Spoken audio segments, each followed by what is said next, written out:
Do you believe that this was too much pain, especially with the revelations about the mother's body, that this ceasefire may not hold? That may be the case. Israelis all feel like one big family. And we've been praying for a year and a half for the return of the Bibas family. And they were kidnapped, Shiri and Yarden Bibas, the parents, and the children, Ariel, 4 years old, and Kfir, 7 months old. And Shiri's mom and dad were murdered.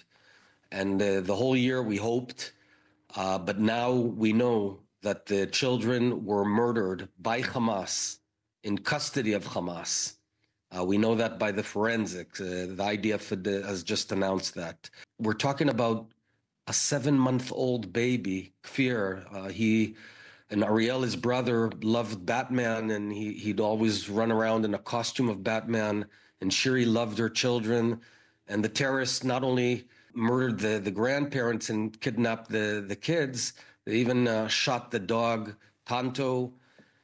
And today, this crazy, perverted ceremony where Gazans, thousands of Gazans, are cheering and singing songs and celebrating when the coffins of 2 young children, a baby and a young boy, are handed over. We have a big problem, and I'm going to say something that I'm not happy to say. I wish I could say that the Gaza population has been kidnapped by Hamas, but the population, is just clear and good-hearted. The harsh reality, the unpleasant reality, is that the majority of Gazans want to murder all of the Israelis. The majority of the Palestinians want to annihilate and murder myself, my 4 children, all the children of Israel. Now we know it as a fact. And this is something that in Israel, we're going to have to face this reality. Naftali, you said something that I just want to get some clarification on. There is a dispute about how the babies died. There can be no dispute that the responsibility for their death is on the people who stole them. That's easy. That's easy morally. That's easy legally. But you say that forensics show that they killed the babies.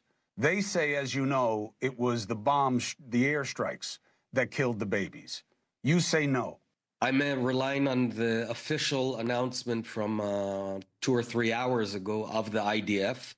I've not seen the forensics myself, but the IDF has officially announced, and I quote, that they were cruelly murdered by Hamas. I'm talking about the baby, Kfir, and Ariel. I assume that over the next few days we'll get more clarification. What does that mean?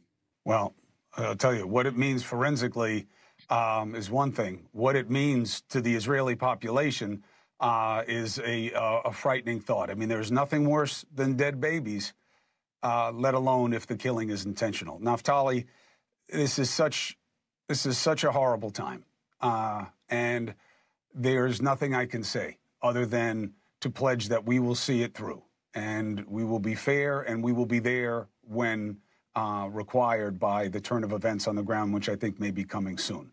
Thank you for spending time with me in the middle of the night, especially on a day that I'm sure you can't wait to forget. Not that you'll ever be able to. Thank you for being with me. I'll speak to you again soon. We in Israel want to say thank you and have deep gratitude to the American people who know how to see the difference between good and evil. We're strong, we're resilient, we're going to defeat Hamas, and we're going to bring back the hostages. Thank you very much.